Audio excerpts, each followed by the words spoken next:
김세롬이 자신의 이혼을 말하며 "저는 제 이혼을 좋아해요 라고 말했습니다.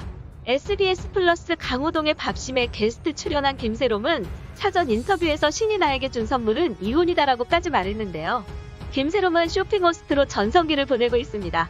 1세대 쇼핑 호스트 유난희 씨가 "호스트 유난희는 김세롬이다 라고 말할 정도입니다. 김세롬은 방송 초기 부모님에게 각각 4천만 원을 줄 정도로 열심히 살고 효도했습니다.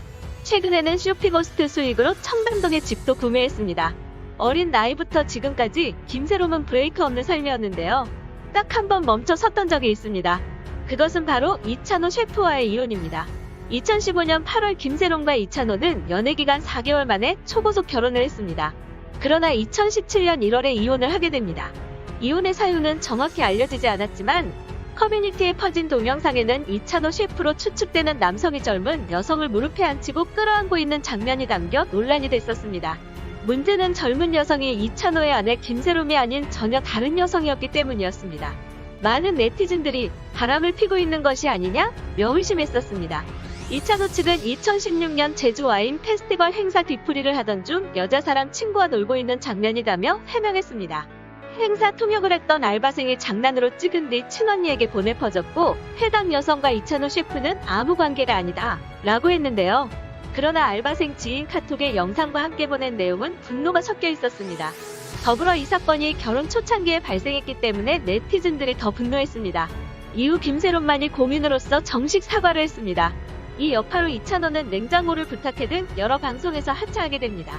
이 둘은 자연스럽게 멀어지고 이혼하게 됐습니다.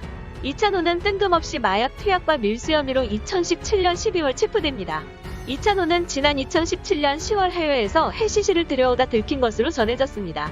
당시 이 씨는 해당 마약이 자신의 것이 아니라며 혐의를 부인했습니다. 하지만 검찰이 소변 검사를 진행한 결과 마약 양성 반응이 나와 체포된 겁니다. 참고로 해시 씨는 다량의 대마초를 농축시켜 제조하는데요. 농축시킨 만큼 대마초에 비해 환각성이 10배가량 강한 것으로 알려졌습니다.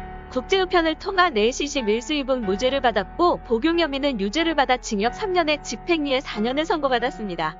국제우편으로 해시씨가 전달된 주소가 이찬호 씨 레스토랑이고 마약 양성 반응을 보였는데도 밀수 혐의가 없다는 판결은 많은 사람들을 의아하게 했습니다. 이찬호 씨가 마약 투약 사실 때문에도 많은 비판을 받았지만 그의 변명이 많은 사람들의 분노를 유발했습니다. 이찬호 씨 측은 마약 투약 이유에 대해서 배우자의 음주폭력과 이기적 행동으로 이혼했고 우울증을 앓게 돼 치료를 위해 마약을 흡입했다고 주장했습니다. 어처구니 없는 변명으로 밖에 안 보이는데요. 결혼 초반 부인 아닌 여성과 그런 행태를 보인 것은 이찬호입니다. 또한 이혼을 했다고 모든 사람들이 마약을 하지 않습니다. 한 해 10만 쌍 이상이 이혼을 하고 있는데요. 이들이 우울하다고 마약을 하지 않는데 말이죠. 현재 이찬호 씨는 지난해 6월 국내 유명 기업에 임직원과 재혼한 것으로 알려졌습니다. 이상 다른 뉴스였습니다. 구독과 좋아요는 컨텐츠 제작에 큰 힘이 됩니다.